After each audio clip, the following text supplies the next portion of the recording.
Listeners,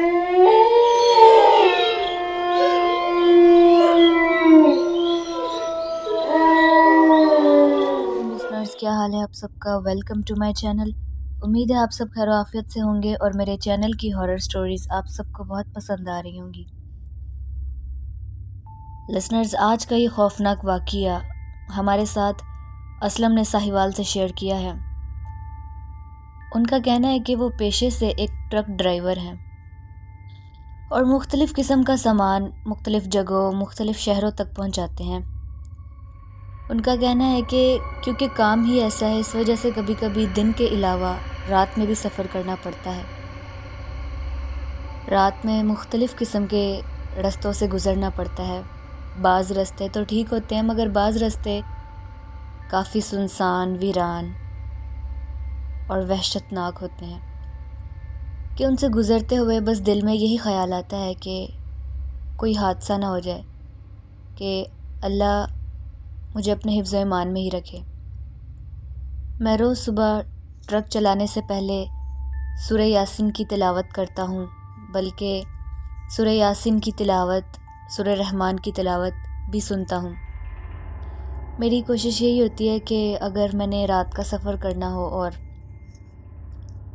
راستہ بھی سنسان اور ویران ہے، تب بھی میں اپنے ٹرک میں تلاوت لگا لیتا ہوں۔ میرا ایک بہت اچھا دوست ہے، اس کا نام ہے منصور۔ وہ اکثر میرے ساتھ سفر کرتا ہے، بلکہ رات کا سفر ہو تو زیادہ تر وہ میرے ساتھ ہی ہوتا ہے۔ یہ واقعہ جو میرے ساتھ پیش آیا تھا، یہ تقریباً آج سے 6 سے 7 سال پرانا ہے۔ مجھے ایمرجنسی میں ایک جگہ سامان پہنچانا تھا، تو مجبوری میں رات کا ہی سفر کرنا پڑا۔ منصور بھی میرے ساتھ تھا۔ سفر کے دوران ایک رستہ ایسا آیا کہ وہ جگہ کافی ویران تھی، کافی سنسان تھی، ارد گرد بالکل اندھیرا تھا، بلکہ یوں سمجھ لیں کہ وہ جنگل بیابان ہی تھا، کیونکہ دور دور تک کوئی انسان نظر نہیں آ رہا تھا اور نہ ہی کوئی گاڑی نظر آ رہی تھی۔ منصور اور میں آپس میں باتیں کر رہے تھے۔ منصور مجھے کہہ رہا تھا کہ اب ویران رستہ شروع ہو گیا ہے تو تم نے گاڑی نہیں روکنی، بالکل دھیان سے چلانا ہے، کیونکہ ایسے رستے پہ چور ڈاکو بھی ہوتے ہیں تو سامان چوری ہونے کا خطرہ زیادہ ہوتا ہے۔ منصور اور میں آپس میں یہ باتیں کر ہی رہے تھے کہ اچانک ہماری نظر سامنے پڑی۔ تھوڑے فاصلے پہ بالکل سامنے ایک لڑکی کھڑی تھی۔ اس نے گاؤں کی عورتوں جیسا لباس پہنا ہوا تھا اور اس نے ایک ہاتھ سے ہمیں ٹرک روکنے کا اشارہ کیا۔ پہلے تو میں اور منصور پریشان ہو گئے کہ اتنی رات کو اس سنسان سڑک پہ اکیلی لڑکی کا کیا کام ہے، یہ لڑکی کہاں سے آ گئی؟ لیکن مجبوراً میں نے ٹرک روک دیا کیونکہ وہ ٹرک کے بالکل سامنے کھڑی تھی۔ اگر میں ٹرک چلاتا بھی تو شاید وہ نیچے آ جاتی۔ اب وہ ہاتھ کے اشارے سے ہمیں باہر نکلنے کا کہہ رہی تھی۔ میں نے سوچا کہ ٹرک تو میں نے روک دی ہے، مگر کیا ہم لوگوں کو نیچے اترنا چاہیے یا نہیں؟ منصور اور میں ایک دوسرے کی طرف دیکھنے لگ گئے، کیونکہ ہم لوگوں نے کافی واقعات سنے ہوئے تھے کہ اسی طریقے سے چور ڈاکوؤں کا ایک گینگ بنا ہوتا ہے جو ویران رستوں پہ لوگوں کو لوٹ لیتا ہے۔ پتہ نہیں یہ لڑکی کون ہے، اچانک سے سامنے آ گئی ہے۔ منصور نے مجھے کہا کہ اسلم تم نیچے مت اترنا، پتہ نہیں یہ لڑکی کون ہے، کس مقصد سے سامنے آئی ہے، مجھے کچھ ٹھیک نہیں لگ رہا۔ میں نے اسے کہا کہ کیا پتہ اسے کوئی مدد چاہیے ہو، ایک دفعہ اس کی بات سن لینی چاہیے۔ پھر جب ہم دونوں نیچے اترے اور اس لڑکی کے پاس گئے تو ہم نے اس سے پوچھا کہ تم کون اور آدھی رات کو یہاں پہ کیا کر رہی ہو؟ اس نے ہمیں بتایا کہ میں یہاں پاس کے گاؤں میں رہتی ہوں، میں کسی کام سے دوسرے گاؤں گئی تھی اور اب واپسی پہ جب میں اس جگہ سے گزر رہی تھی تو مجھے ایک کنواں نظر آیا، مجھے پیاس لگی تھی، میں نے سوچا پانی پی لوں۔ جب میں اس کنویں کے پاس گئی تو وہ کنواں خشک تھا، لیکن غلطی سے میری ایک کان کی بالی اس کنویں میں گر گئی ہے۔ میری وہ بالی سونے کی تھی، اگر میری اماں کو اس بات کا پتہ چلا تو وہ بہت سخت ناراض ہوگی، اس لیے تم لوگ میرے ساتھ چلو اور کنویں میں سے میری بالی نکال دو۔ میں کب سے یہاں پہ کھڑی ہوں کہ کوئی یہاں سے گزرے تو میں اس کو اپنی مدد کے لیے بلاؤں۔ اب تم لوگ آ ہی گئے ہو تو میرے ساتھ چلو اور میری مدد کرو۔ اس لڑکی نے ہمیں ایسی کہانی سنائی کہ ہمارا دماغ معاف ہو گیا. ہم لوگ اس کی باتوں میں آ گئے. اب وہ آگے آگے چل رہی تھی اور ہم اس کے پیچھے پیچھے چل رہے تھے.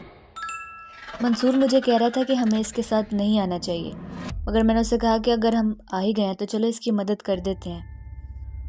وہ لڑکی چلتے چلتے ہمیں ایک کنویں کے پاس لے آئی. اس نے ہمیں کہا کہ یہی ہے وہ کنواں جس میں میری سونے کی بالی گڑی ہے. میں نے جب کنویں میں جھانک کے دیکھا تو کنواں واقعی خشک تھا. ہم لوگوں کے ذہن میں یہ خیال ہی نہیں آیا کہ آدھی رات کو ایک لڑکی پانی پینے کے لیے جنگل کے بیچ میں جو کنواں ہے وہاں پر کیا لینے آئے گی، اور اسے اس کنویں کا کیسے پتہ چلا. ہم لوگوں نے کنویں میں جھانک کے دیکھا، بہت اندھیرا تھا، کچھ بھی نظر نہیں آ رہا تھا. میرے پاس ایک ٹارچ تھی، میں نے وہ ٹارچ نکالی اور اس کو کنویں کی طرف کر کے اندر دیکھنے لگا کہ اندر کیا ہے. کہ ہمیں عجیب عجیب سی آوازیں آنے لگی کہ جیسے کوئی جانور ہے جو غرا رہا ہے. جب ہم نے غور کیا تو ایسا لگا وہ لڑکی ہی آوازیں نکال رہی تھی. میں نے اس لڑکی کی طرف ٹارچ کی اور اس سے پوچھنے لگا کہ کیا ہوا، آپ ٹھیک تو ہے؟ مگر وہ ادھر منہ کر کے کھڑی تھی اور ویسے ہی غرانے والے انداز میں آوازیں نکال رہی تھی. جیسے ہی میری نظر اچانک اس کے پاؤں پہ گئی، اس کے پنجے تو بالکل سامنے تھے، حالانکہ جیسے وہ منہ ادھر کر کے کھڑی تھی مجھے اس کی ایڑیاں نظر آنی چاہیے تھی، لیکن مجھے اس کے پنجے نظر آ رہے تھے، اس کے پاؤں کی انگلیاں نظر آ رہی تھیں. اتنی دیر میں مجھے منصور کے چیخنے کی آواز آئی. شاید اس نے بھی اس کے پاؤں دیکھ لیے تھے.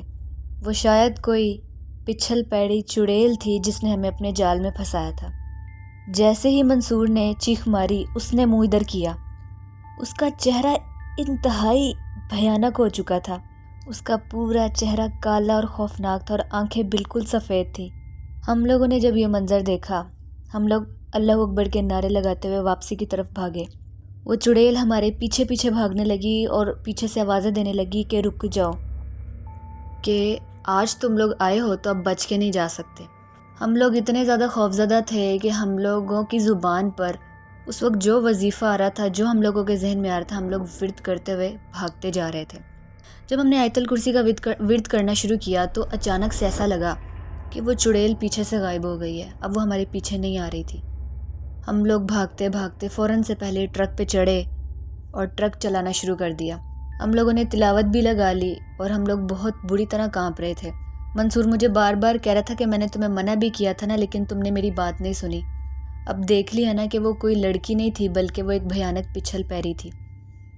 اس واقعے کے بعد سے میں اتنا خوفزدہ ہوا ہوں کہ میں رات کے وقت ٹرک نہیں چلاتا، بلکہ کوئی بھی ڈیلیوری کرنی ہو میں صبح کے وقت ہی ٹرک چلاتا ہوں. اور میں آپ لوگوں کو بھی یہ میسج دینا چاہتا ہوں کہ آپ لوگ رات کے وقت بالکل سفر نہ کریں. ایسی ویران جگہوں پہ مت جائیں جہاں پہ ان چیزوں کا بسیرا ہوتا ہے. اور اگر ایسی کوئی چیز آپ کے سامنے آ جاتی ہے تو گاڑی سے اترنے یا ایسی چیزوں کے پاس جانے کی بجائے آپ لوگ اللہ کا ورد کرنا شروع کر دیں تاکہ یہ چیزیں آپ سے دور بھاگ جائیں اور آپ کو کوئی نقصان نہ پہنچا سکیں. یہ تھا وہ شارٹ سا واقعہ جو ہمارے ایک لسنر نے ہمارے ساتھ شیئر کیا ہے.